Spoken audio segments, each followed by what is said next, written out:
Bonjour les coquets et les coquettes, j'espère que vous allez bien. Aujourd'hui c'est l'heure du bilan. Je parle bien évidemment du bilan make-up puisque j'ai moi-même traversé une petite période de bilan personnel, bilan interne. C'est d'ailleurs pour ça que j'ai été un petit peu absente ces derniers temps. D'ailleurs merci à tous ceux et toutes celles qui ont pris des nouvelles, qui se demandaient ce qui se passait.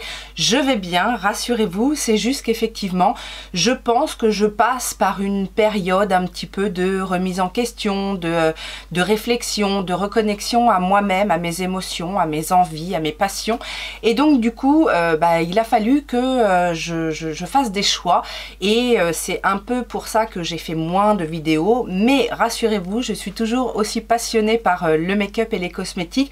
C'est juste que voilà, j'ai eu à faire d'autres choses, j'ai aussi eu moins envie, alors je me suis moins maquillée ce mois-ci. C'est pas pour ça qu'il y a moins de choses à vous présenter dans le bilan, mais en tout cas, tout ce que je vais vous présenter aujourd'hui, j'ai vraiment bien testé.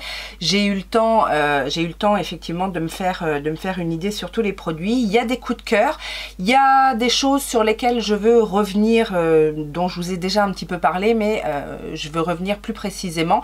Et puis, comme d'habitude, on aura également les palettes du mois de mai. Il n'y en a pas énormément ce mois-ci parce que je vous dis, j'ai quand même bien intensifié mes tests, j'ai pris le temps de bien regarder tout ça, et si vous êtes toujours aussi fan des bilans make-up, eh bien bienvenue, et surtout n'oubliez pas de mettre les petits pouces en l'air et à partager vos avis également en commentaire, ça me fait toujours autant plaisir. Alors petite nouveauté, ce mois-ci on va commencer avec un coup de cœur parfum. Ça m'arrive pas souvent puisque j'ai beaucoup de parfums et ces derniers temps j'en achète moins, enfin je vais moins chercher des nouvelles fragrances parce que j'utilise ce que j'ai et voilà, ça me convient très bien. Cela dit, je vous avais partagé dans un haul le fait que j'avais acheté des petites miniatures comme ça de la marque Révolution. J'avais pris 2 fragrances et l'une d'elles a vraiment m'a vraiment eu. C'est le parfum Passion. Donc je crois que la bouteille, moi c'est un petit format, mais la bouteille c'est la bouteille rouge dans les dernières fragrances qu'a sorti Révolution. Et déjà quand je l'ai senti, quand je l'ai reçu, je vous disais, ça me fait penser à une odeur d'un parfum signature, vous voyez, quelque chose d'assez fort, assez intense. Alors j'ai cherché un petit peu dans mes parfums quelque chose qui pourrait ressembler, parce que je croyais que c'était vraiment un dupe d'un parfum que je connais bien. Et finalement j'ai pas trouvé tout à fait la même odeur, bien que il y en a un de chez Tom Ford qui ressemble un petit peu, mais voilà, c'est juste pour vous donner un petit peu l'état d'esprit de l'odeur. C'est quelque chose d'assez intense, d'assez fort. Alors j'ai regardé la description de Révolution dit que c'est une odeur à base de patchouli avec des petites notes de chocolat et d'ambre.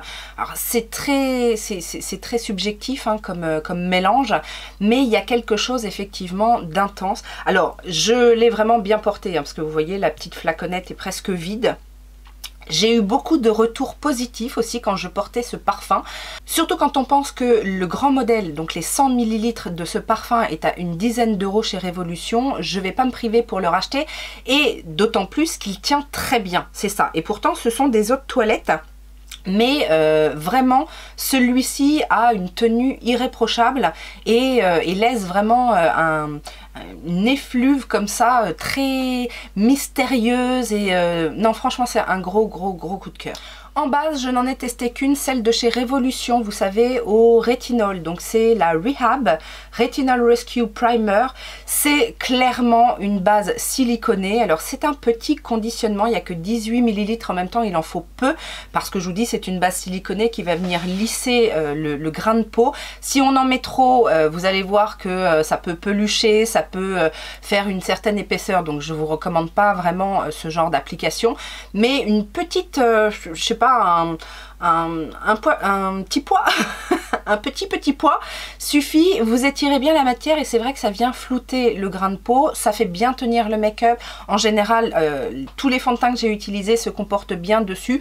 Maintenant, est-ce qu'il y a un... Alors, j'ai pas vu d'amélioration au niveau de ma peau, etc. Mais c'est en tout cas une bonne base qui minimise l'apparence des pores. On va passer au fond de teint et ce mois-ci j'ai testé 4 fonds de teint, rien que ça. Il y en a pour tous les budgets, il y en a pour tous les goûts, il y en a pour toutes sortes de couvrances. On va commencer avec celui qui m'a le moins convaincu, c'est le nouveau fond de teint de chez Révolution, le IRL Filter, que j'ai pris moi en teinte F6 et qui est exactement ma carnation. Donc c'est exactement la même correspondance parce que j'ai entendu dire que voilà, c'était pas facile de trouver sa teinte. Si vous avez l'habitude des fonds de teint Révolution et que vous avez un numéro qui vous correspond, je pense que c'est le bon numéro. Après, peu importe la lettre qu'il y a devant, parce que des fois ça peut être une autre je crois que chez XX Révolution c'est FX, ça peut être C, ça peut être, enfin bon, bref, mais le numéro reste le même. Donc moi en tout cas je n'ai pas eu de problème de correspondance en termes de teinte. Au niveau du rendu de ce fond de teint, c'est un rendu qui est dit soft matte, qui est censé justement être respirant, enfin avoir voilà, avoir un confort au niveau de la peau. En tout cas, il ne doit pas obstruer la peau et faire quoi que ce soit à ce niveau-là. Il promet une tenue 16 heures et surtout, il est censé faire un filtre naturel au niveau de la peau. Alors c'est un fond de teint que ma peau a plutôt bien supporté, c'est-à-dire qu'il n'a pas asséché ma peau, il n'a pas plâtré mon visage. Alors c'est un fond de teint qui est censé être longue tenue 16 heures. Personnellement, je l'ai porté parfois très longtemps, mais je ne trouve pas qu'il a un rendu superbe tout au long de la journée. Il se dégrade avec le temps et ça c'est un petit peu problématique. On va dire qu'il est beau 6 heures et après ça devient un petit peu moins joli, on le voit, il ternit le teint.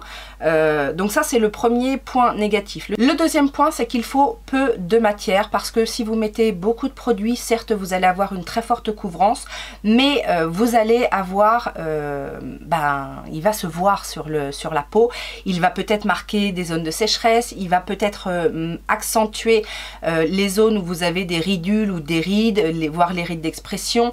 Il peut, voilà, il peut vite tourner au pas beau du tout et surtout quand vous en mettez trop en fin de journée, c'est là où la matière se déplace et ça devient un petit peu sec et c'est vraiment pas joli. Cela dit, appliquez de manière légère, bien étiré, alors pas trop au pinceau ou au doigt, plutôt à l'éponge parce que je pense qu'il ne faut pas beaucoup de matière pour avoir le rendu optimum, mais du coup la couvrance est moindre. Moi ça me dérange pas trop, je préfère avoir un joli canevas au niveau de l'entièreté du teint et venir retoucher avec un correcteur si j'ai des petites zones. Le côté très couvrant c'est pas ma came et en plus quand j'essaye d'obtenir une couvrance totale avec ce fond de teint c'est pas beau du tout.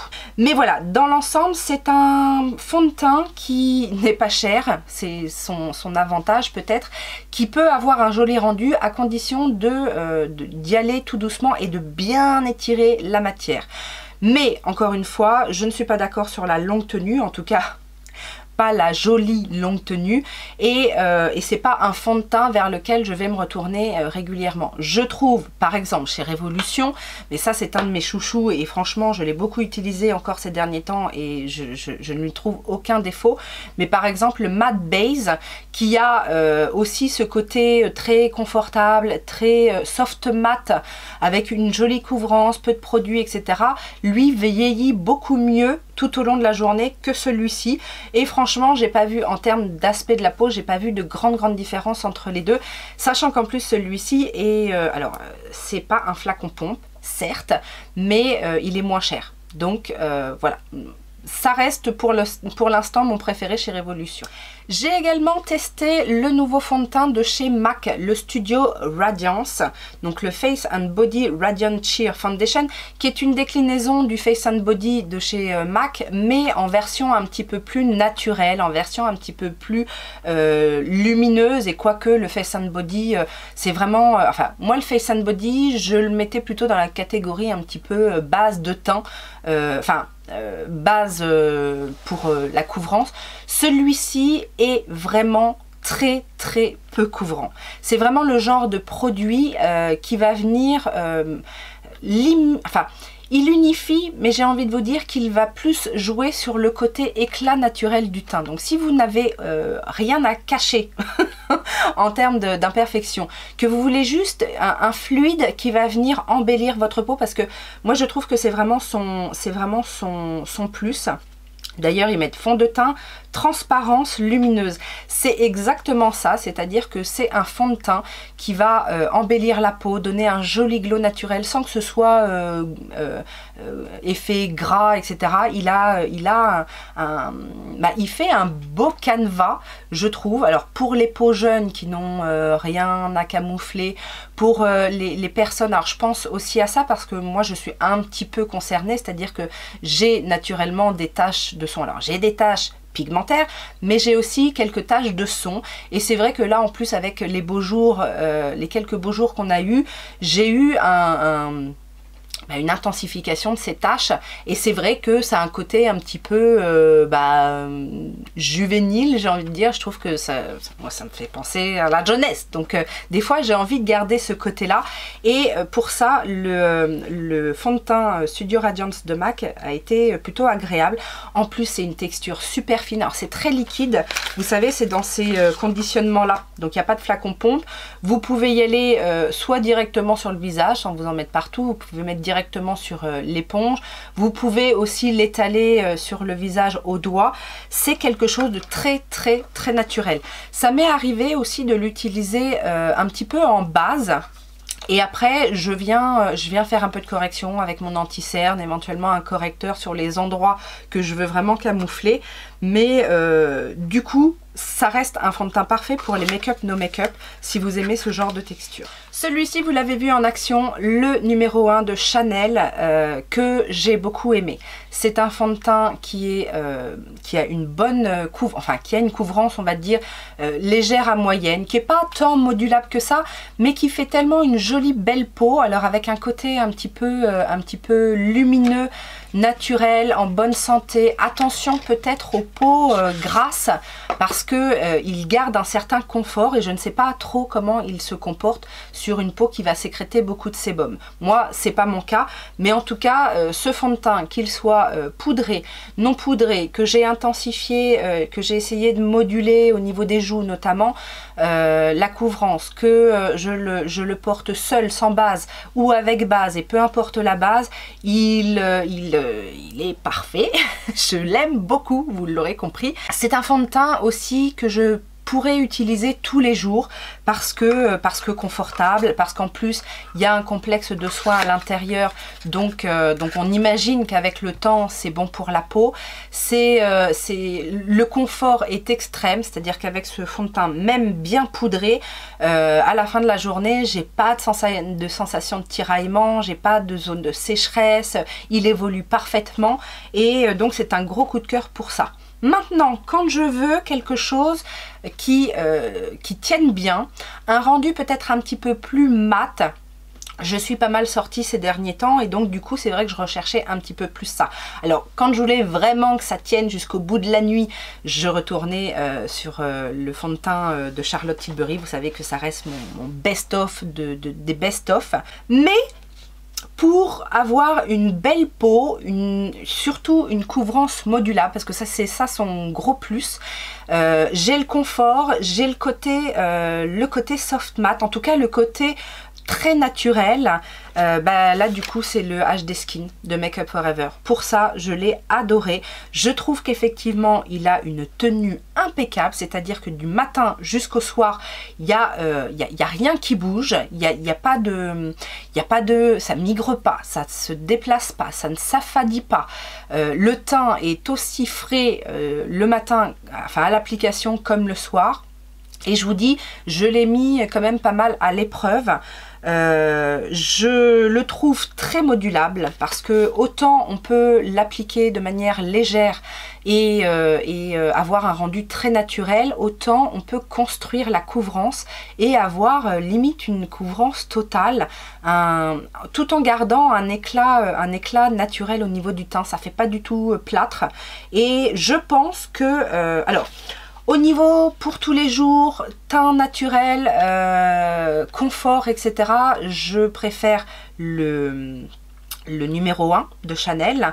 Mais au niveau perfection de la peau sur de la longue durée, je dirais que c'est le HD Skin qui le remporte.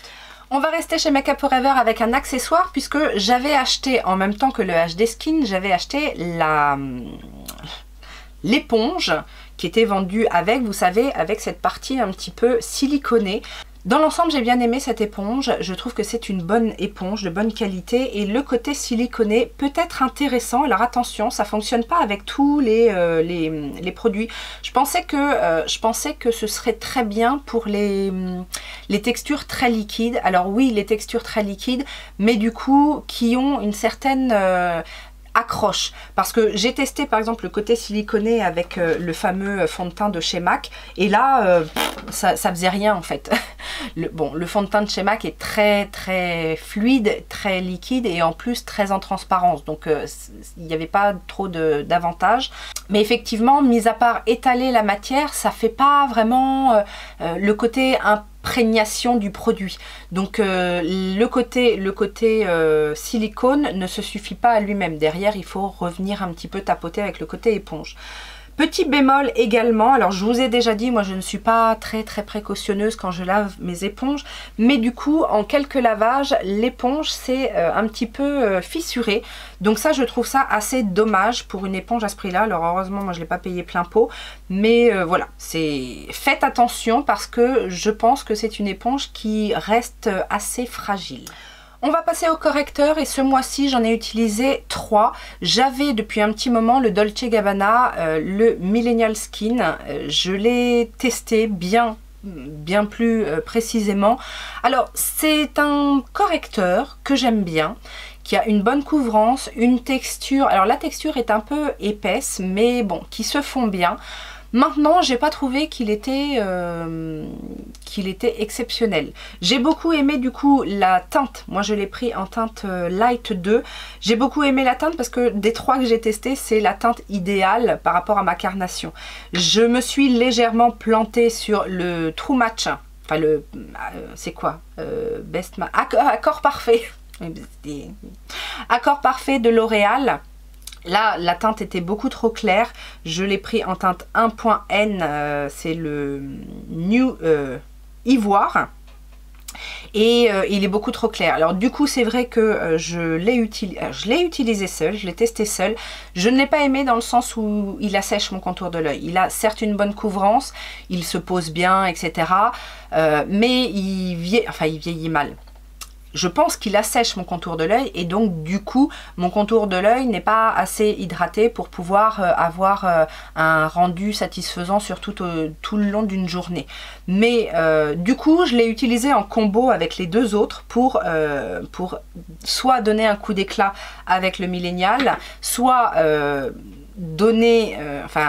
réduire la teinte de celui de chez Pat McGrath, le Skin Fetish Sublime Perfection Concealer. Je vous en ai parlé il n'y a pas longtemps puisqu'effectivement je vous l'ai présenté dans mon haul. Si vous ne l'avez pas vu, c'est ici.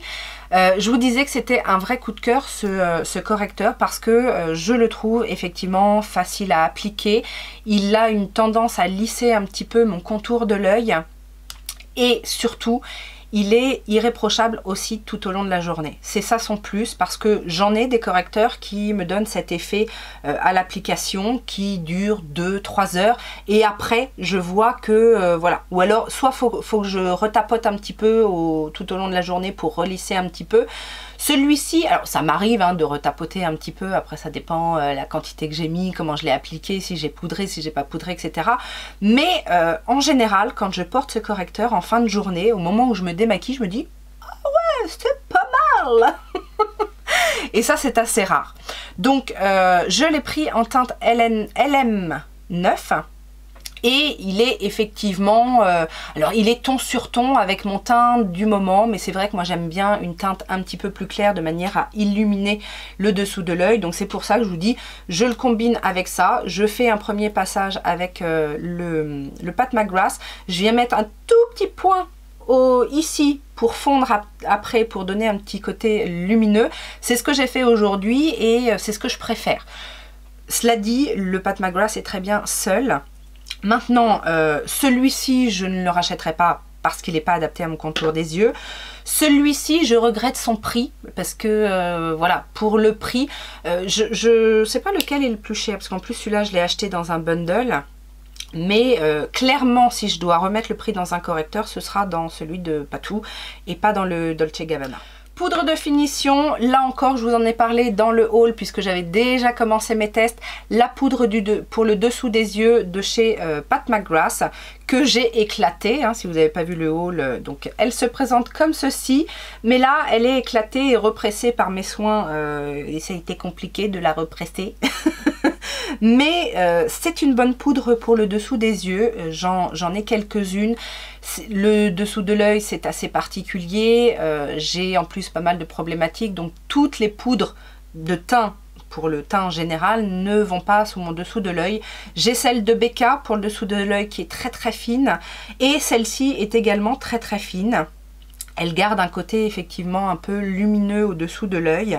Elle fonctionne très bien avec le correcteur de la même marque. Je n'ai rien à lui reprocher encore une fois, sauf peut-être le prix encore une fois et le fait qu'elle soit fragile. Et la deuxième poudre, là c'est une poudre pour tout le teint, c'est la Prisme Libre que j'ai testé également en vidéo lors de mon crash test luxe là. Je l'ai pris en teinte satin blanc, comme je vous ai dit dans le crash test. C'est une poudre, si vous voulez qu'elle lisse vraiment beaucoup le teint, il faut l'appliquer à la houppette. C'est le meilleur moyen parce que juste balayer comme ça au pinceau, ça va donner un léger voile, alors pas lumineux, glow, il n'y a pas de scintillement, etc. Mais ça, ouais, c'est un voile léger. Qui est très jolie, qui parfait le teint, mais par contre je ne compte pas forcément sur elle pour la tenue du make-up et la matité. C'est pas son but. Et alors, je l'ai utilisé à plusieurs reprises, que ce soit au pinceau, à la houppette, à l'éponge. Et je suis un petit peu déçue parce que je ne sais pas si vous allez voir, mais elle s'est déjà glacée. Et moi, je trouve ça assez dommage.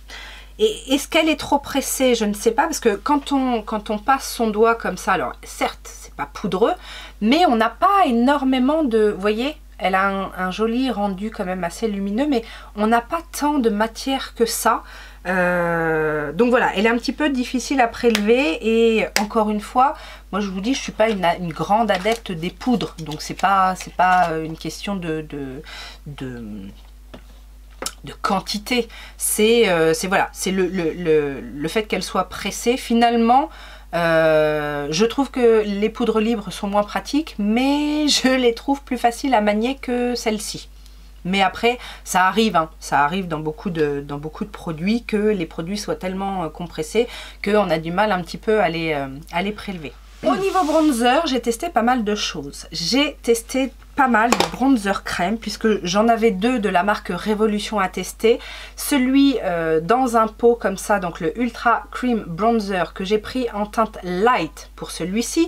Et j'ai pris aussi le Super Dewy qui est un bronzer liquide. Et là, je l'ai pris en teinte, la teinte au-dessus. c'est la teinte Medium Tan, Medium to Tan. Je voulais tester les deux textures, les deux teintes. Celui-ci, comme il est liquide, je me suis dit il va être un petit peu plus léger en termes de teinte. Et donc c'est pour ça que je l'ai pris en plus foncé. Et effectivement, finalement, le light et le medium en liquide, ça revient un petit peu au même. Les teintes sont assez similaires. Les rendus sont assez similaires aussi. Je m'attendais à un rendu plus glowy. Alors, dewy, c'est pas glowy, mais effectivement il a un rendu dewy, un côté un peu sheer, mais pas collant, pas du tout collant.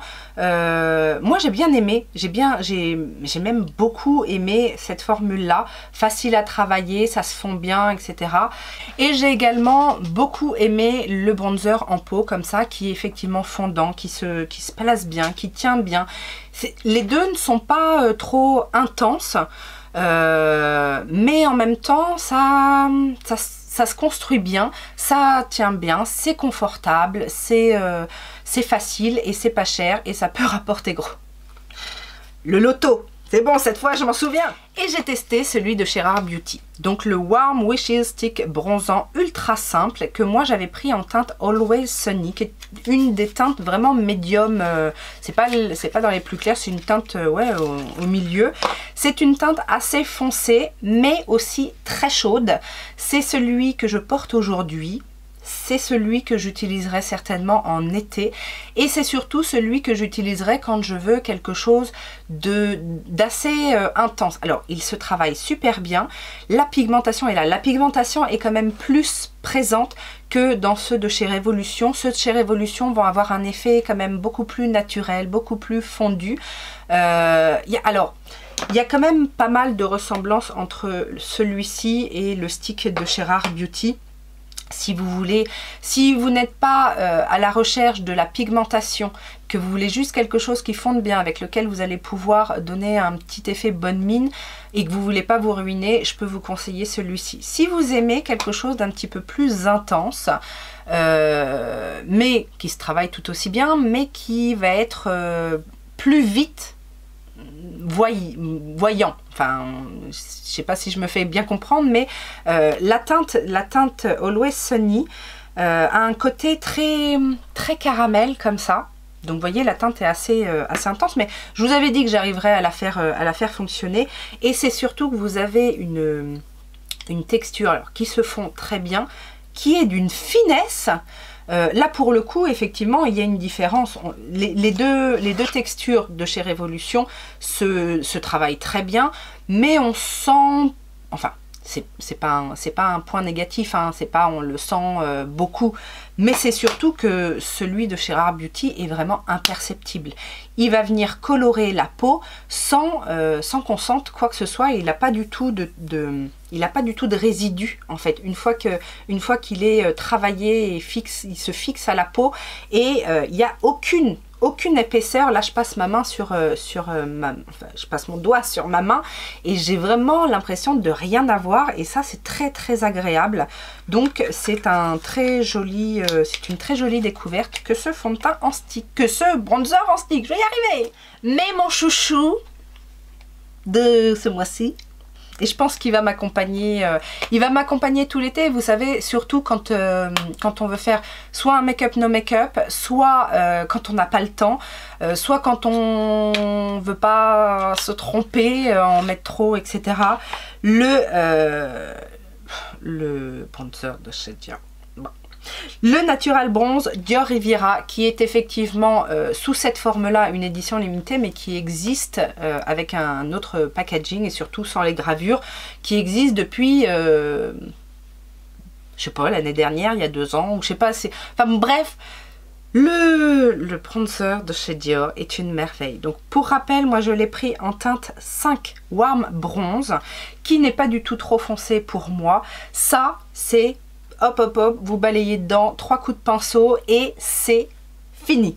Il n'y a pas plus naturel, il n'y a pas plus fin, il n'y a pas... Franchement, vous pouvez pas vous planter avec ça. La texture, je l'ai bien utilisé, hein, regardez, on voit même presque plus l'inscription Christian Dior. parce que c'est super facile, quoi. C'est encore plus... Alors, au niveau des rendus, au niveau du rendu, je dirais que ça ressemble un petit peu à ceux de chez Make Up For Ever. Sauf que ceux de Make Up For Ever, la texture fait qu'on a besoin d'y aller... vraiment d'y aller pour construire quelque chose, alors que là on a en plus une texture fondante à souhait et on n'a pas besoin d'y retourner pour avoir un rendu tout de suite. Donc non, ça c'est un gros coup de cœur et je ne regrette en rien mon achat, mon investissement. Alors niveau blush, j'en ai testé pas mal ce mois-ci. De toutes sortes, encore une fois. J'ai testé celui de chez Max Factor, donc c'est le Cream Puff Blush Matte que j'ai en teinte Stunning Sienna. Très très joli blush. Alors la texture est un petit peu poudreuse puisque c'est un fard cuit un petit peu comme ça, mais c'est très pigmenté, il n'en faut pas beaucoup. C'est une teinte parfaite pour l'été, vous savez, entre le blush, le bronzer, cette couleur un petit peu terracotta qui tire un petit peu sur le sienne, très très jolie, très jolie et qui se fond bien, qui tient bien. Donc franchement pour un petit blush pas cher, c'était pas mal. Dans ma vidéo luxe, j'utilisais le blush, le Joue Contraste de Chanel que j'ai en teinte Coral Red et qui est aussi une belle redécouverte parce que je connaissais les blushs Chanel, mais je trouvais qu'ils étaient trop poudreux, trop en subtilité, alors que là on a de l'intensité, on a une texture fondante qui est pas poudreuse, non franchement qui correspond à toutes mes attentes. Je regrette, je crois que je l'ai déjà dit par le passé, mais pour le prix que c'est vendu, est-ce que, s'il vous plaît, Chanel, vous pourriez nous faire un truc un petit peu plus... c'est du plastique, ça fait vraiment plastique cheap, je trouve, même s'il s'ouvre bien, qu'il y a quand même un pinceau et un miroir à l'intérieur, mais le packaging extérieur, heureusement qu'il y a la pochette en velours là, parce que sinon je trouve que c'est limite, on se fout de notre gueule. Mais en tout cas, le produit est très sympa à utiliser. De chez Nars, alors c'est la fête à Nars ce mois-ci parce que j'ai utilisé plein de choses. J'avais acheté pendant les soldes ce petit duo, donc ce sont les Dual Intensity Blush que j'ai en teinte Fervor et donc qui se présentent comme ceci. Donc un blush un petit peu plus clair, un autre un peu plus foncé. Je pensais celui-ci un petit peu plus burgundy, mais en fait c'est ce que je porte aujourd'hui. En fait j'ai fait un mélange un petit peu des deux teintes, mais finalement il tire un petit peu plus sur le bronze quand on l'étale, ou est-ce que c'est lié à ma carnation, je ne sais pas. En tout cas voilà, mais il est très joli et très pigmenté. Le petit rose à côté seul ne donne rien sur moi, en tout cas pas avec les couleurs que j'ai aujourd'hui, enfin que j'ai aujourd'hui.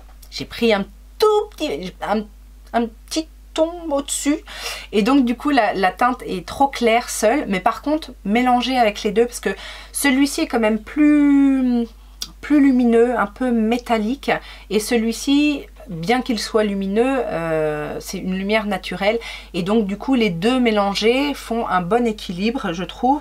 Mais voilà, après texture, celui-ci est plus facile à prélever, je trouve, que celui-ci. Celui-ci, il faut vraiment y revenir. Mais voilà, c'était sympa à découvrir et je ne regrette pas. J'ai également ce duo Orgasme, donc que j'avais acheté aussi en solde. Donc c'est un duo de blush où on va retrouver la teinte. Alors c'était une édition limitée de Noël, il me semble. Donc on a Orgasme et Orgasme X. Alors techniquement, en ce moment, je suis plus Orgasme X pour le blush. Ouais, en même temps, il nous tente, hein, Monsieur Nars, là, avec ses orgasmes à tout va. Donc, je suis plus d'humeur à l'orgasme X que à l'orgasme tout court. Parce que je le trouve... alors, j'avais en mémoire que la teinte Orgasme de chez Nars était très lumineuse, voire un petit peu avec des reflets dorés. Et là, j'ai pas trop... j'ai l'impression que c'est un orgasme moindre. de ce que je me souvenais. Par contre celui-ci est très très beau, il a des reflets un petit peu pêche, il est finalement, je le trouve plus lumineux et il donne vraiment bonne mine tout de suite. Celui-ci, j'ai besoin de le construire, d'en mettre beaucoup plus que la normale, alors que j'avais effectivement en tête que c'était que Orgasme était un blush assez intense dès les premiers passages. Mais bon, soit ça a changé, soit c'est la formule de celui-ci qui est différente, peut-être qu'ils l'ont reformulé, etc. Mais du coup, je reste positionnée sur l'Orgasme X. Et enfin, la palette, la dernière palette pour le visage, qui a un nom ou pas? Comment elle s'appelle cette palette? Afterglow Chic Palette. Eh bien écoutez, encore une fois, pas déçu de la qualité, la palette est très jolie. On aimerait que les palettes NARS soient plus faciles à ouvrir, mais bon, que voulez-vous. Pour rappel, elle se présente comme ça, j'ai tout utilisé et tout se comporte, même ça, hein, ça j'ai utilisé. Alors, attention, avec parcimonie, mais vous pouvez aussi mélanger avec cette teinte là pour la rendre un petit peu plus douce. Cette teinte là lumineuse, celle qui était arrivée un petit peu cassée, bah, fonctionne très bien, c'est plus crémeux, c'est une version plus crémeuse que les autres fards. Et l'highlighter aussi est très joli, c'est un highlighter comment on pourrait dire, abricot doré. C'est une teinte, est-ce que vous allez voir? Est-ce que vous voyez? Oui, vous voyez un petit peu. C'est pas une teinte dont on a l'habitude. C'est pas rosé, c'est pas doré, c'est pas pêche. C'est vraiment une teinte que j'avais jamais vue, en tout cas chez NARS. Et ils se font très bien, il est très beau, il est pas trop métallique. Il a un... Ouais, il est pas mal, je trouve. J'ai beaucoup aimé cet highlighter dans cette palette NARS. Et les deux autres sont des blushs orangés. Ah ben ça, pour être orangé, c'est orangé, hein. J'avais celui de chez Ofra, la teinte Mai Tai, alors, qui est très impressionnante quand on la voit comme ça, mais finalement qui se font très bien. C'est un joli pêche, peps, mais il est pas et puis c'est pas trop pigmenté, donc ça se fond bien. La texture est pas trop poudreuse, c'est une texture un petit peu fondante et j'ai bien aimé. C'est celui-ci. Voilà, franchement ils se font bien. Je pensais qu'il allait être beaucoup plus vif, mais non, il passe partout. Et le dernier, c'est celui de chez XX Révolution, comme ça, en format pipette. Alors celui-ci m'a un tout petit peu déçu, c'est la teinte Perfection. Je m'attendais à quelque chose d'un petit peu plus pigmenté, mais c'est vraiment le blush en transparence qui va donner un côté glowy à la peau. Donc par contre, les peaux sèches, vous allez aimer parce que voilà, c'est quelque chose de très confortable, mais c'est pas trop intensifiable au niveau de la teinte. Ça reste vraiment très subtil et finalement la pipette, bon, c'est toujours problématique en fait les pipettes dans les cosmétiques, que ce soit en maquillage ou en soins, parce que la pipette est bon, c'est pas pratique et du coup elle absorbe pas énormément de produits. Donc vous avez un petit produit comme ça et vous voyez quand on étale, c'est bon, c'est pas moche, hein. C'est vraiment pas moche, mais c'est quand même très subtil et voilà, c'est ok. Et enfin, pour finir avec le teint, deux highlighters, un que je connaissais déjà, mais je connaissais dans une autre teinte. Et bon, j'ai été ravie, hein, celui de chez Dior est encore une fois un coup de cœur. Donc là, on est sur la teinte Nude Glow. Donc ce sont les Dior Forever Couture Luminizer. Rien à reprocher à cette teinte. Elle est très naturelle. C'est celle que je porte de ce côté-là. Donc c'est un beige doré, c'est légèrement doré, mais voilà, qui se font parfaitement, beaucoup plus nacré que l'est la teinte numéro 3 que j'avais, qui est une teinte plutôt pailletée. Donc celui-ci, effectivement, pour les rendus plus naturels, il est vraiment top. texture super fine, qui se fond, qui tient, bref, impeccable. Et j'avais aussi le nouveau highlighter de chez Charlotte, donc le Pillow Talk Multi Glow, que moi j'ai choisi en teinte Romance Light, qui est la teinte plutôt rosée. Eh bien écoutez, pareil, très très joli highlighter avec plusieurs nuances à l'intérieur, mais moi la plupart du temps je mélange, je fais mon petit truc, et donc c'est celui que je porte de ce côté. On a un rendu au final qui est assez similaire au Dior. La seule chose, c'est que quand même le Charlotte Tilbury est un peu moins fin. J'ai eu des retours notamment par Mathilde Mava, qui disait que elle, ça mettait l'emphase sur sa texture de peau, les pores, etc. Moi, je n'ai pas ce problème, mais voilà, à savoir qu'effectivement, c'est pas... alors, ce sont de très beaux highlighters, mais c'est pas les plus fins que je connaisse. Les Dior par exemple sont beaucoup plus fins en termes de texture, c'est une texture beaucoup plus fondante et qui s'imprègne à la peau. Là surtout quand on le met, en fait on voit que c'est une poudre, mais c'est pas non plus parce qu'il y a eu des textures encore moins fines hein, chez Charlotte. Là il y a eu effectivement un petit effort de fait. Le boîtier est sympa, non, j'ai bien aimé l'utiliser, je n'ai pas de reproche à lui faire. Maintenant, est-ce que autant je vous dirais que le Dior, ça vaut le coup d'investir parce que c'est une texture vraiment exceptionnelle, autant celui-ci, non. J'ai des produits relativement similaires chez Kiko par exemple, ou chez même peut-être chez Révolution, donc voilà, c'est pas ça vaut pas l'investissement, mais il est bien. Au niveau des yeux, deux mascaras, et j'ai envie de vous dire deux mascaras qui ont à peu près le même rendu sur moi. J'ai d'un côté le Lash Clash de chez Yves Saint Laurent et de l'autre côté le MAC Stack. Oui, même les noms ils ressemblent un peu. De chez MAC. Alors c'est deux brosses complètement différentes. Chez MAC, vous allez avoir une brosse en picot qui a une forme un petit peu sablier. Les picots sont assez raides. C'est peut-être le problème de ce mascara. Cela dit, c'est très pratique pour bien définir la frange de cils. Il est pratique aussi pour les cils du bas, parce que le Yves Saint Laurent est un petit peu plus compliqué à ce niveau-là. Mais au niveau, alors ça se construit, ça donne un peu de longueur, un peu de volume, ça se construit. J'ai besoin quand même de plus travailler ma frange de cils avec celui-ci qu'avec le Yves Saint Laurent. J'obtiens plus de volume avec le Yves Saint Laurent plus rapidement. Mais je vous disais, son petit défaut, c'est effectivement sa brosse qui est quand même très très grosse. Et donc pour les cils du bas, c'est pas très facile. On y arrive, mais c'est pas très facile. Celui-ci, je l'aime beaucoup pour effectivement le rendu qu'il a et la facilité d'utilisation. Celui-ci a un très beau rendu, mais déjà pour du MAC, je trouve que c'est cher parce qu'on est... je me demande bien, est-ce que celui-ci en format normal n'est pas plus cher que les Yves Saint Laurent? J'ai un doute.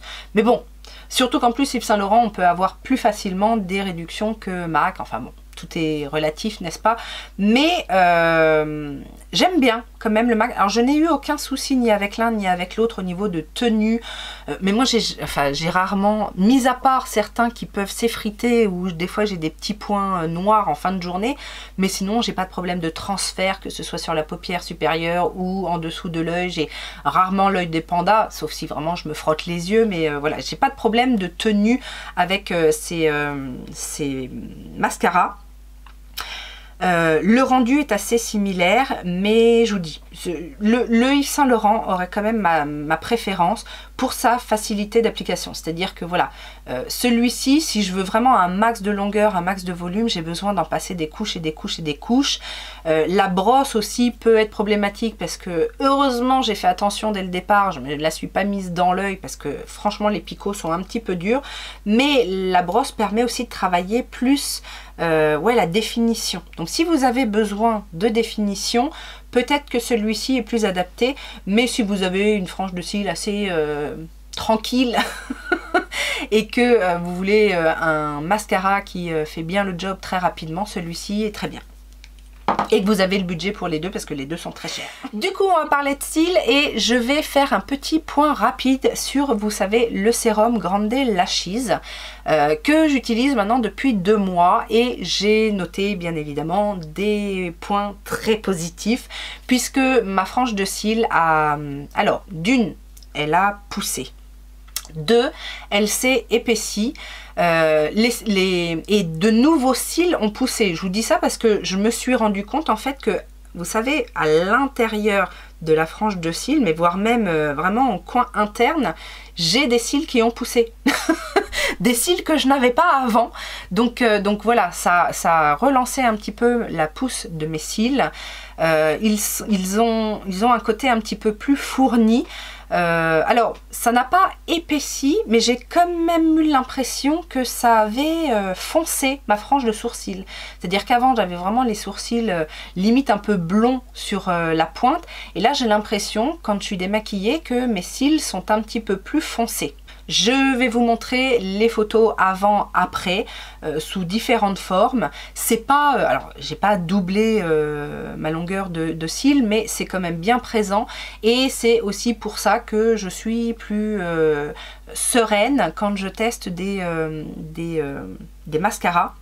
Cela dit, il n'y a pas de miracle et ma meilleure amie me le disait, si on veut vraiment un bon rendu en termes de volume notamment, n'oubliez pas de mettre un primer, même le moins cher, hein, celui de chez Essence et tout ça, il est très bien, celui de chez L'Oréal. Moi en ce moment j'ai celui de chez Morphe là, qui est bleu et qui fonctionne très bien également. C'est un plus forcément. Parce que bah, du coup, on a besoin de moins travailler pour obtenir plus de résultats. Mais je suis quand même satisfaite de cette cure, je la continue. Alors sur les 2 mois, j'ai pas été... alors, je l'ai utilisé quand même en majorité, mais il y a des soirs où je le mettais pas, j'oubliais, des fois du coup je le mettais le matin, etc. J'ai un autre produit aussi que je mets sur, parce que ça c'est un espèce de liner, hein, donc vous déposez le long du ras de cils et puis vous attendez 1 minute, vous faites un petit peu sécher et c'est tout. Et moi je mets en plus quelque chose sur la longueur de mes cils pour pouvoir un petit peu les gainer et surtout essayer de faire en sorte qu'ils restent bien comme ça, sinon mes cils ils partent un petit peu dans tous les sens. Donc bien évidemment c'est quelque chose que je peux vous recommander si vous cherchez quelque chose qui fonctionne sur la pousse des cils. Pour rappel, moi je l'ai eu à une 40aine d'euros sur Amazon. Surveillez parce qu'il peut y avoir effectivement des offres comme ça. Et sinon, pensez au code promo, aux journées Gold et compagnie pour tester parce que c'est quand même quelque chose à la base qui coûte une 60aine d'euros. Donc voilà, c'est un investissement mais qui fonctionne. Et dernier produit pour les yeux, ben, je vais vous parler du Killer Liner de chez Too Faced que moi j'ai en teinte Killer Espresso qui est un marron limite noir. Et bien très bien, super crémeux, super intense, qui tient très bien en muqueuse comme à l'extérieur, muqueuse supérieure, muqueuse inférieure, bref, c'est un très très bon crayon si vous avez l'habitude de mettre ce prix-là dans les crayons, tout simplement. Au niveau des lèvres, j'ai également des petites choses. Alors, j'ai beaucoup utilisé soit du nude, soit du très rouge. Bon, je vous passe, hein, j'avais des teintes MAC en Powder Kiss que j'ai utilisées, testées. Les teintes sont très belles et les Powder Kiss sont toujours des textures que j'aime chez MAC, voilà. Mais dans mes tests, j'avais celui de chez Dolce & Gabbana, donc The One en version mat. J'ai une teinte, la teinte 150 qui est une teinte nude, c'est celui que je porte aujourd'hui. C'est un rouge à lèvres confortable, la couleur est jolie, c'est un nude, passe partout, etc. Le packaging est superbe, mais encore une fois, est-ce que ça vaut son prix? Non. Voilà, rien d'exceptionnel. Malheureusement avec ce genre de produit, mis à part le fait d'avoir un produit de luxe, etc. J'ai aussi testé dans la nouvelle gamme I Need a Rose de chez Natasha Denona la teinte Kala, qui m'a beaucoup accompagnée parce que c'est pour moi le nude parfait puisqu'il a un côté un petit peu rose. Moi j'aime pas trop les nudes complètement beige. Vous voyez, je préfère. Celui-ci d'ailleurs a un côté un petit peu plus marronné, un petit peu plus beige. J'aime bien, hein, mais je préfère quand il y a une petite touche de rose, effectivement, parce que c'est finalement c'est la couleur de mes lèvres en mieux. La pigmentation est sympa. Il y a un côté un peu glossy. C'est un rouge à lèvres crémeux, c'est pas un mat en fait, c'est un rouge à lèvres crémeux, un peu glossy, qui donne vraiment une lèvre un peu charnue, qui est d'un très bel effet, tenue correcte pour un rouge à lèvres crémeux. Et alors, les Lady Bold de chez Too Faced, excusez-moi, mais en termes de pigmentation, je pense qu'on est au top du top. J'aime beaucoup la teinte que j'ai prise, Comeback Queen, qui est aussi un nude, mais bon, déjà très intense. Là, c'est un passage.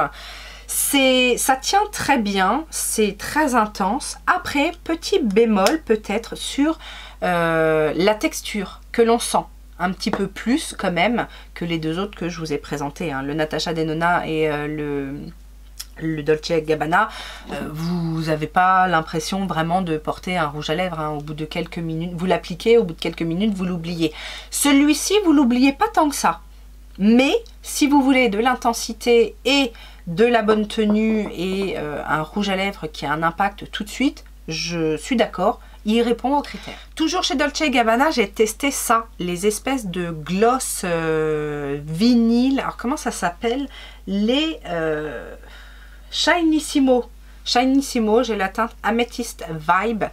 Très beau, c'est une laque en fait, une laque intense en pigment qui tient très bien, hein, qui tient très bien son côté shiny comme ça. Alors c'est un peu liquide, vous savez, enfin liquide. Vous savez quand vous sortez la matière, voilà, je sais pas si vous allez voir, mais c'est, alors c'est pas liquide eau, mais c'est liquide fuyant un petit peu, donc il faut faire attention, surtout que la teinte est très très foncée, mais au niveau du rendu c'est très beau, c'est effectivement très shiny, et en plus j'ai trouvé que ça tenait très bien avec le même, vous savez, la même intensité de brillance. Alors forcément ça tient pas toute une journée, mais quand même j'ai trouvé que c'était ouais, longue tenue et très beau rendu et surtout très beau packaging, donc je ne regrette pas. J'ai acheté ça bien soldé sur fil unique, mais j'ai bien aimé. Et donc dans les rouges, orangé, j'ai deux petites choses. J'ai ce produit-ci qui est de la K-Beauty, c'est de la marque Merzi et c'est le, est-ce que ça a un nom?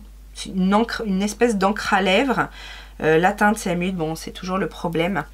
C'est une encre à lèvres assez fine mais assez crémeux, donc ça se présente comme ceci et vous avez, c'est très très fin, un peu crémeux, mais du coup ça, vous mettez ça sur la lèvre, vous laissez sécher et après ça teinte vos lèvres, mais ça tient du feu de Dieu. Là je vais essayer de le faire sécher, vous allez voir après je vais passer une lingette et ça va pas complètement disparaître.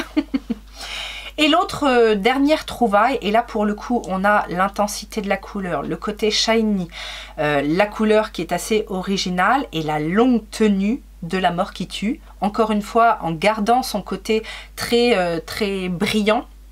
Je vous l'ai présenté dans mon dernier haul, c'est le rouge à lèvres de la teinte Moira. Alors j'ai pris très peu de produits pour les lèvres, mais finalement je regrette parce que ce produit-là, le Lip Crush, j'ai beaucoup aimé, ça a un super rendu. La texture est assez fine finalement, la couleur, voilà. Il y a un petit côté shiny qui reste et ça c'est pareil, ça tient du feu de Dieu. Et quand ça s'estompe joliment. Vous savez, des fois avec les teintes très foncées comme ça, enfin très foncées, très intenses, là c'est un rouge très vif. Souvent on a le contour de la lèvre qui reste rouge vif et puis à l'intérieur ça s'estompe. Non, là ça s'est estompé joliment, vraiment sans assécher la lèvre parce que la texture est confortable. C'est une jolie découverte pour pas très cher. Voilà, donc ça a séché, les deux ont séché, j'ai passé une lingette et vous voyez les deux teintent un petit peu les lèvres et du coup c'est ça qui fait que ça s'estompe joliment puisque vous gardez quand même une certaine teinte naturelle qui devient au fur et à mesure du temps plus naturelle et moi j'aime bien. Surtout ces trucs là en été, vous savez, vous n'avez pas forcément envie de retoucher vos lèvres ou voilà.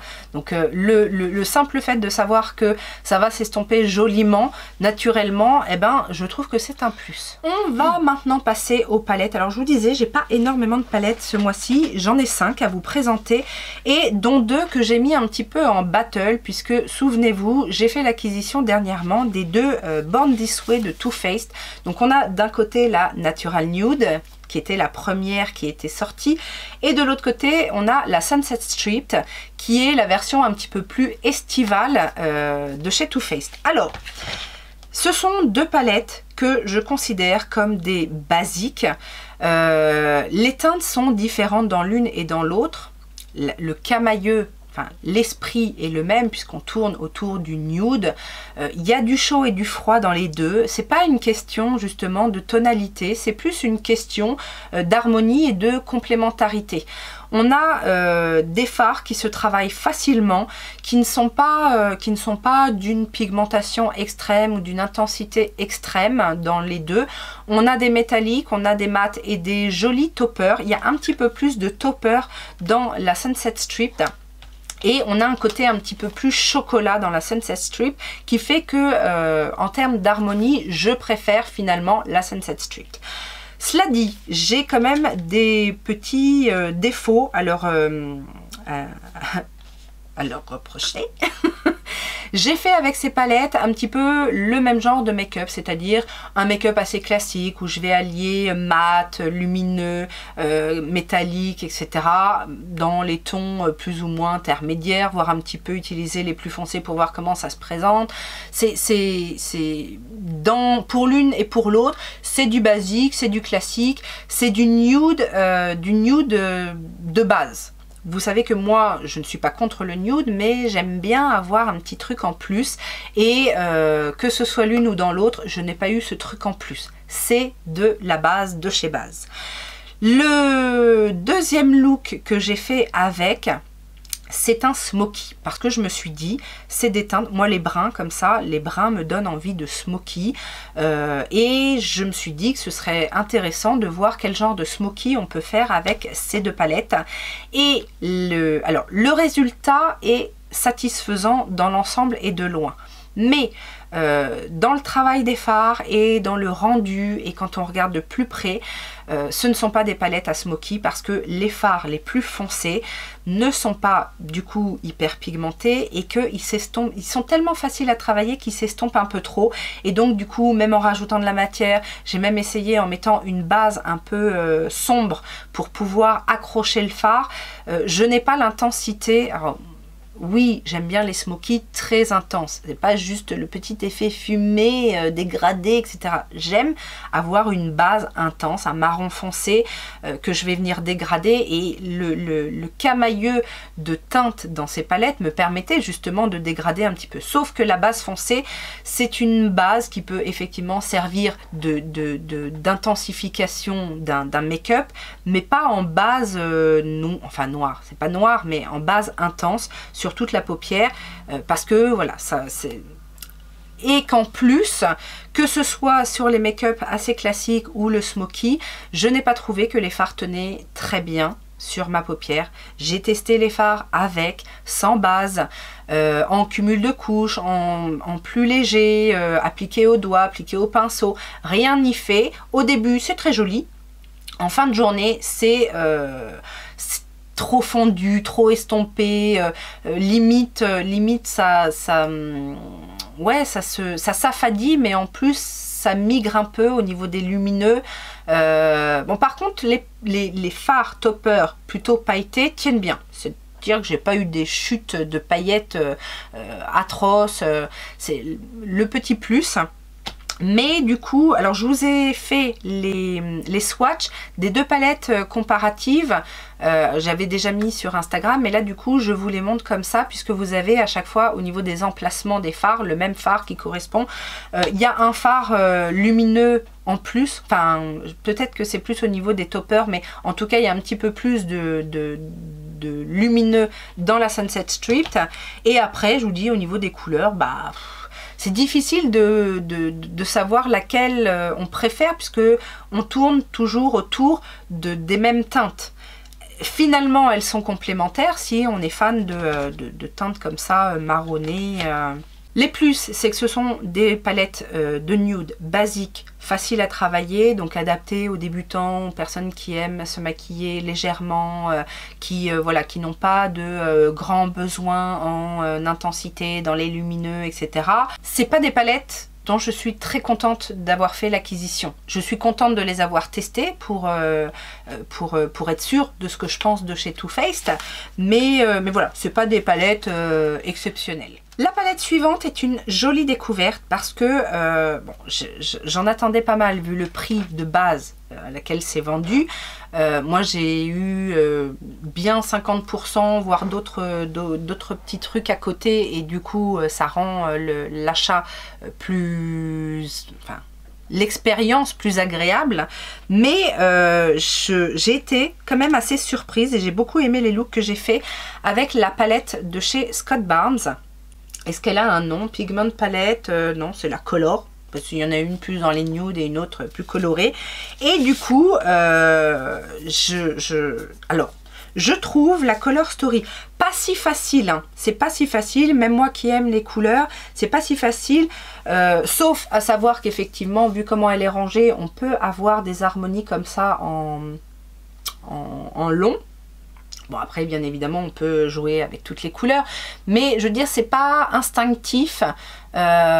Surtout qu'on aurait envie de jouer effectivement avec plein de teintes, et ça manque de teintes intermédiaires. En fait, on a des couleurs très vives ou très intenses, on a très peu de teintes intermédiaires. On a ce petit bleu là, mais qui est pas facile, c'est pas une teinte facile en teinte intermédiaire. Sinon les autres, là on a un petit lumineux, mais qui est pas complètement trop clair pour venir en touche lumière, qui est pas complètement pailleté, enfin bon, bref. Par contre on a des pailletés topper qui sont très très beaux, hein. Ça c'est, il n'y a pas à dire. Et les fards mat sont là ma surprise, puisque j'ai trouvé que c'était bien pigmenté, bien intense. Alors aujourd'hui, j'ai regardé Le Monde de Dory hier, enfin Le Monde de Dory, enfin je sais pas, vous savez le Pixar là avec Dory. J'ai été inspirée quand même. Je m'en suis rendu compte en le faisant. Je me suis dit, oh, mais c'est les couleurs de Dory. Enfin bref, j'ai fait un look dans les roses, j'ai fait un look un petit peu plus dans les... justement en utilisant cette teinte là un petit peu plus subtile, vous savez, en mettant les couleurs pas en aplat mais vraiment en les diffusant, etc. Et j'ai trouvé que c'était pas mal. J'aime bien le fait qu'il y ait des couleurs intenses, lumineuses, comme ce bleu, ce turquoise, le doré. Dans les roses aussi on a alors il est plus métallique qu'autre chose. On a des mats qui sont crémeux, vous savez, un petit peu à la Natasha Denona, les cream powder. On a des mats secs et on a des mats un petit peu crémeux. C'est assez bizarre comme ce fard rouge là. Très facile à travailler, qui se prélève bien. Les lumineux sont très beaux. Les lumineux sont très beaux et heureusement, justement, on manque de teinte intermédiaire, mais heureusement, on a un joli noir qui se travaille bien ici et un beau marron intense. Et c'est ce qui permet peut-être de faire des choses plus classiques. Mais vraiment, j'ai aimé. Alors, c'est pas... à 50%, ça vaut le coup. 40-50 euros, ça vaut le coup pour le nombre de fards et la qualité, mais n'achetez pas plein pot. Ça fait quand même un peu cher, quoi. J'ai beaucoup utilisé, alors j'ai posté que 2 looks avec la Beauty Killer 2, mais j'en ai fait plus. J'ai notamment fait un smoky avec le fard foncé de la palette qui était magnifique. Trop beau, ce fard est magnifique, surtout pour les smokies. Vous avez aimé ce que je vous ai proposé, puisqu'effectivement cette palette m'a pas mal inspirée. Alors j'avais des envies avec ce jaune fluo là qui finalement à l'utilisation était un petit peu compliqué à faire ressortir tel quel, donc j'ai dû m'adapter, mais la qualité est là, la Color Story est assez inspirante. Les gros plus de cette palette, c'est ce noir pailleté. Alors là pour le coup le smoky il est magnifique, il tient du feu de Dieu, il est pailleté à souhait. C'est souvent ces fards là chez Jeffree Star qui m'impressionnent. Dans la Cremated par exemple il y en a des magnifiques. Voilà, j'ai beaucoup aimé aussi ce fard là qui est un bleu bleu navy très très foncé, et Je vous disais aussi quand je vous l'ai présenté, les métalliques, donc celui-ci, le violet du milieu aussi un petit peu métallique satiné et le vert ici sont très beaux, mais ça reste des métalliques assez classiques. C'est pas... Puis comme ce sont des teintes foncées, le kaki doré là et le vert sont des teintes foncées. Donc techniquement, c'est pas évident de faire ressortir une certaine lumière de ces teintes là. Quoique celui-ci, dans le premier look que j'ai fait, j'ai utilisé celui-ci que je suis venue pimper derrière parce que je voulais quelque chose d'un petit peu plus lumineux. Mais c'est celui que j'ai utilisé en base sur la paupière mobile et il est très beau. Les deux teintes de transition qui sont ce beige et ce marron un petit peu kaki, sont assez intéressantes aussi. Le rose est très bien pigmenté, enfin bref, j'ai beaucoup aimé cette palette. Alors j'ai la Beauty Killer, l'initiale, que je n'ai jamais testée. Oui, ça m'arrive. Je ne l'ai pas acheté quand elle est sortie, hein. Je l'ai acheté bien après, mais je ne l'ai jamais testé. Et on va finir avec une autre palette de Jeffree Star qui était dans mes tests, la Pricked Palette. Et alors j'aime l'objet, je ne vais pas vous mentir, j'aime l'objet du petit sac comme ça, vintage, machin, qui s'ouvre avec la petite encoche. Et j'aime beaucoup la Color Story de cette palette. Et finalement, c'est une Color Story assez classique au final, avec ces orangés. Alors, les teintes sont super pigmentées, ça se travaille bien. Ça a beau être super pigmenté, ça se travaille bien. Là pour le coup, il n'y a pas énormément de lumineux, mais il y en a qui permettent de faire des choses plutôt sympas. J'ai fait aussi pas mal de looks avec du plus subtil, rehaussé d'un liner un petit peu violet. D'ailleurs, j'ai beaucoup été inspirée. Les make-up étaient assez classiques, mais j'ai été chercher des petites choses pour rehausser ces teintes orangées, ces teintes un petit peu chaudes comme ça. J'ai notamment fait un make-up qui était très orangé, rouge, et que j'ai associé avec un mascara bleu. Vous avez été nombreuses à me dire sur Insta et Facebook quand j'ai publié ce look, de dire mais oui, mais quelle bonne idée le mascara bleu. Ben oui, le orange et le bleu, forcément ça va ensemble. Et c'est quelque chose que je fais très rarement, mais là c'est venu d'instinct. Je pense que cette palette m'a inspiré d'aller chercher d'autres choses ailleurs. Mais en termes de qualité, la qualité est exceptionnelle. Ça manque peut-être d'un fard lumineux, parce que celui-ci, et alors il est très beau, puisque c'est un fard, mais qui est plutôt tauper. C'est un beige avec des reflets orangés. Donc c'est pas... voilà, il y a de l'éclat. Je l'ai souvent utilisé quand même hein, en coin interne ou sous l'arcade, mais il est limite à porter tout seul, parce que c'est une teinte dont on n'a pas l'habitude. Forcément, on a des beiges rosés, des beiges vraiment dorés, mais là il est orangé. C'est un beige orangé et qui est très beau, mais qui est un peu limite pour une touche d'éclat, surtout en coin interne. Donc voilà, j'aurais bien aimé un fard, peut-être un orangé très clair avec plein de paillettes à l'intérieur. Vous savez, des paillettes dorées, orangées, rouges. Un truc, j'aurais bien aimé. Mais bon, c'était peut-être pas possible à faire. Voilà, ce long bilan make-up est enfin terminé. J'espère que vous avez découvert des choses. J'espère peut-être vous avoir aidé à faire un choix sur des produits qui étaient dans votre wishlist et où je vous ai peut-être empêché de faire des erreurs, et je vous ai fait faire des économies parce que ça m'arrive aussi de temps en temps. En tout cas, moi, c'était un réel plaisir de partager tout ça avec vous. Je vous laisse bien évidemment mettre les petits pouces en l'air, votre commentaire et à vous abonner si ça n'est pas encore fait. Et donc en attendant une prochaine vidéo, je vous souhaite bien évidemment plein de bonnes choses et je vous dis à très bientôt. Ciao, ciao!